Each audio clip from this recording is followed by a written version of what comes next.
Good morning, Bucknutters. It is Thursday, November 5th, 2015. I am Dan Rubin. This is the Bucknuts Morning 5. If it's Thursday, it can mean only one thing. Steve Wiltfong, Director of Recruiting for 24/7 Sports, joins us from his palatial estate in the Indianapolis suburbs. Steve, how are you this fine morning? Good morning, Daniel. Doing great. What's going on in the Dayton suburbs? It's gray, as it will be until mid-May or so, but we digress. Obviously, the big recruiting news of the week was broken by our very own Steve Wiltfong. Kareem Walker, as we have discussed ad nauseum, and I use ad nauseum even lightly there because we have discussed this guy more than ever. Kareem Walker decommitted from Ohio State. I can't say I was even the least bit surprised. Once Walker, it's been a while since I thought Walker would be in the class. Obviously, the commitment of Antonio Williams pretty much sealed the deal in my eyes. Steve, you wrote the story. You broke the story. Kind of take us through the last, month or two or so of Kareem Walker's recruitment and why you think he's no longer committed to the Buckeyes in detail. Well, I think Kareem Walker, when he originally was looking around, Ohio State was okay with it. But then it just got to the point where I think they were like, do you want to be a Buckeye or not? And I don't think that they felt Kareem wanted to be a Buckeye. I don't think Kareem wanted to be a Buckeye by the end either. And it was a deal where they just parted ways. I think that Kareem, even leading up to his official visit to Michigan, was still having positive dialogue with Ohio State, but it kind of turned after that, and it just was a deal where the Ohio State staff got the sense that Kareem didn't want to be a Buckeye and, truly be a Buckeye anyway. That's where his heart was, whether he was saying he was committed or not. And so they finally had that tough conversation, and it ended with Kareem Walker not being part of the class anymore. I think Ohio State's very okay with where they're at the running back position in this class, and with what they landed in Michael Weber the year before. I think they think Michael Weber's going to be a star. And then, they're looking ahead to 2017 with top targets like guys like Trey Sermon, and with who they landed in Antonio Williams and Demario McCall. I think they're very okay with where they're at the running back position and with guys that want to be Buckeyes. Walker has publicly stated that he was 100% committed to the Buckeyes up until last weekend, to another news source. When did this start to turn, in your opinion? Because now all the crystal balls have him headed to Michigan. And I understand someone doesn't want to be a Buckeye anymore, but the flip from Ohio State to Michigan is a pretty drastic flip. So when do you think this started to go down? Well, I think things really started to, even though Kareem was having strong dialogue with Ohio State, I think even before the Michigan visit, he wasn't going to be part of the class, whether he just didn't like Ohio State as much as he used to, or whether he was concerned about if he could get on the field at Ohio State, or I don't necessarily want to put the kid on blast here, but it started to turn then, whether or not he was having good dialogue with Ohio State or not, or whether he was saying, I'm 100%. Actions speak louder than words. It absolutely annoys the hell out of me when I see a tweet from a person in my industry that says, so-and-so says they're 100%, but they're taking these visits. It's like, stop. Just say so-and-so commit is taking these visits. You don't have to don't say that the kid says he's 100%, because it's just stupid. It's just, now, every once in a while you have a kid that really is going along for the ride and just taking the visits and won't flip. But typically, these guys taking visits, they are not 100%. So stop letting these kids tell you that. And I understand we have a lot of young people in this business, and it's new people each and every year, and they allow these kids to say, hey, I'm 100%, but I'm taking it. You're not. And Kareem wasn't. Kareem Walker wasn't 100%. He sure as hell wasn't 100% when Alex Lightman went out to his game and other media members, and he says on the field, I'm 100%. And Alex tweeted that, but I think Alex tweeted it in sarcasm. Like, this is what the kid's saying, but are you kidding me? But Kareem, hey, he only goes through the process once. He's allowed to handle it the way he wants to handle it. And if he doesn't want to be a Buckeye, Ohio State's better off not having him. Because to play at Ohio State, you have to be very confident. You have to be very I'm struggling here for the right words, Dan, because there's so much talent, especially at the skill position. To get on the field, you got to be a bad man, and not just as a player, but you got to be mentally tough. You got to be mentally tough because, hell, you might not even play as much as you want early because there's a 21-year-old on the roster that's getting a lot more reps. But your passion and love and confidence has to carry you through that tough time where you're maybe not playing as much as you'd like to play. And so that is a requirement of being a Buckeyes commit right now. And so I think that guys like Antonio Williams and Demario McCall, they're ready to come and compete in the meat grinder of what, I don't know, meat grinder is the right word. They're ready to come compete in what is a strong stable of talent. And when you look at, what Ohio State's going to bring back next year, even if it's guys that aren't household names yet nationally, they're guys that are going to be very good players. I'm excited to see Noah Brown come back. He's going to be terrific. Dontre Wilson will certainly have a big role. Michael Weber has a chance to be a star. So those are just a few names. Yeah, I'm still going to stay on the Curtis Samuel bandwagon until the end. You mentioned this earlier. Antonio Williams, the running back who was originally committed to Wisconsin out of North Carolina, Tony Alford, who's the running backs coach at Ohio State, was at Notre Dame and was recruiting him heavily before that. In your opinion, having seen both running backs play, where is the drop-off from Kareem Walker to Antonio Williams?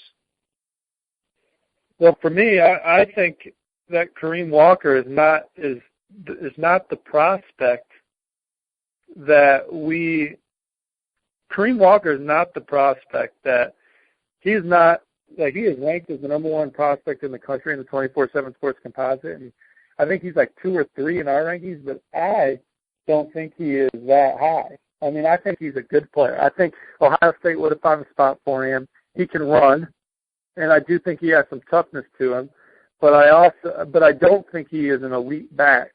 So with that being said, I think Antonio, is a guy that, has been very productive, that can cut off both feet, has a good lower base, a powerful kid that has as good a chance to be a productive player at Ohio State as Kareem Walker did.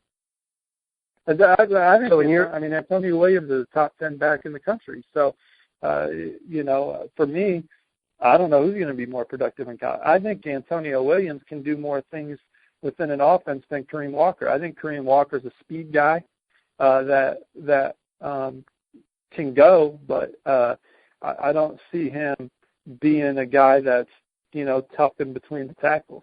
He's just not as nimble to me as some other guys. I don't think he can. I just think I think his skill set is limited. Now, Ohio State certainly would have been able to find a role for him within their offense as another guy with speed. But I don't think he wasn't going to be Ezekiel Elliott Part 2, in my opinion.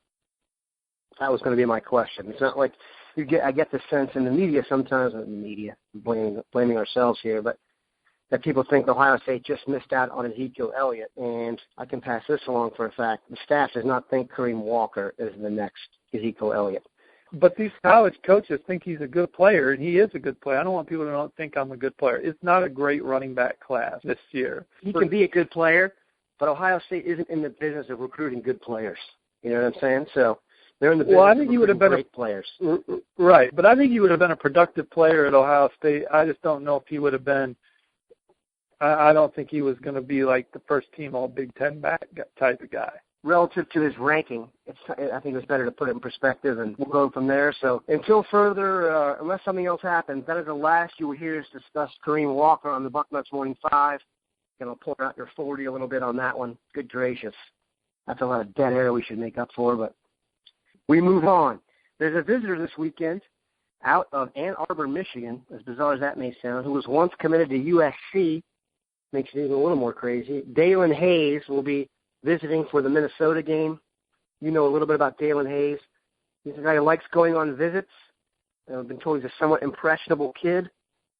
Where do you think the Buckeyes stand in his recruitment? And maybe some of our people aren't as familiar with Dalen Hayes. Maybe a quick scouting report, and then where do you think the Buckeyes stand with him? Well, we talked about Dalen Hayes being impressionable on Bucknuts Morning 5 a couple weeks ago when we talked about him scheduling this visit. It's nice that Ohio State, I think he's the only official visitor when I look at the Bucknuts official visit list. He's the only name for the weekend, which is a good thing because, first, I think Ohio State's going to get a good win in prime time, and then he'll be in the house for what will be a great atmosphere. He'll get what type of player time. Is he, though? Oh, excuse me. You wanted me to start with that? He is. So he starts out. He's an outside linebacker recruit that could very well grow into a defensive end, and he possibly could get into the 260s, 270s, and play as an interior defensive lineman. He's still growing. He is a terrific athlete that has battled injuries in his high school career. So, we'll see how that translates to the next level. But he's a great kid, a great athlete, and certainly a guy that you'd want to take a chance on to be a player within your program because he is so athletic. And there's so much potential versatility with this young man. And then regarding where I think Ohio State stands, I think they come in to this visit third. I think Notre Dame's the clear team to beat. I think Michigan State is certainly an intriguing option for him. And then Ohio State's kind of the unknown. He hasn't really visited Ohio State, so this will be an eye-opening experience. I think he will click with the Buckeye staff. I think his family will like the Buckeye staff. I think they'll like the potential opportunity at Ohio State. So from there, it'll just be how does it stack up to multiple visits to Notre Dame and multiple visits to Michigan State. And Michigan State will obviously get him back on campus later, and Mark D'Antonio and his staff, where Dalen comes from, they have a tremendous amount of respect for them. So this recruitment's certainly not a done deal to Notre Dame, although I think Notre Dame's in a great spot. So we'll see how these visits go. And Ohio State's certainly close enough where Dalen Hayes, if he likes it enough, he could come back on an unofficial later. So, and Dalen plans to enroll early to whichever school he chooses. So this will be over as quickly as it started. For what it's worth, he reminds me a little bit of Lawrence Thomas, who plays for Michigan State, was a high school linebacker and kind of the best athlete on the field. Sure. That kept growing and is now kind of a hybrid, like you described, inside to defensive lineman. Just a matter of recruiting the best big athletes, and Hayes definitely fits that mold. You've talked about this at length before we went on the show. I'm going to talk a little actual Buckeyes on the field. What are your expectations for Cardale? You've had Ohio State and Michigan State rated 1 and 2 throughout, and you think this could be a monkey wrench for the Buckeyes? Well, I think that Ohio State's the most talented team in the country, and I think Michigan State's got NFL talent at key positions. And that's why I kind of stick to my guns about those two things. I think with Cardale Jones, I think, and we talked about this off the air, Ohio State was really about to hit their stride here going into this Michigan State game. Going into this Minnesota game Saturday. And then you have J.C. Barrett, unfortunately, getting into the trouble he got into, and now he's not available for the Minnesota game, coming off a bye week. And I think that Cardale is capable of coming in and playing well. And then all of a sudden you're back to, do I take Cardale Jones out of the lineup for Illinois? And so Cardell plays well against Minnesota. He plays well against Illinois. And now you're going into the Michigan State game, and I think Cardell is capable of not playing consistently. Like, he could play great against Minnesota, play great against Illinois, and then not play as well against Michigan State. Don't get me wrong, he could obviously play well against Michigan State too, and do what he did in the Final Four. But I think JT Barrett, if he was hitting his stride, there was never going to be a doubt. He was going to be on. He's going to be on the rest of the way. And so this I think Ohio State was going to beat Michigan State. I still think that they will on November 21st. But in my opinion, without JT Barrett hitting his stride and it being unclear if he's the guy or not, and maybe he is the guy and we're just talking nonsense, and when he's ready to go, he'll be back in the lineup and he'll play against Illinois, and then he'll be ready to go against Michigan State, and he'll be clicking at all cylinders. I think there's more a chance that Cardell doesn't play well against Michigan State than JT coming off Rutgers, coming off Minnesota, coming off Illinois would have played. So I think this opens the door for Michigan State to come into Columbus and get an upset even more than perhaps the chance they had. That's my take on it. Our take is there's never a dull moment in Buckeye land, whether it's a new commitment, losing a commitment, quarterback craziness. Being number one is fun, and it's been a thrilling ride so far. Steve, we appreciate you joining us. Steve will be back next Thursday with more wit and wisdom. Have a great day, Bucknutters. Love it. See you guys. Thanks.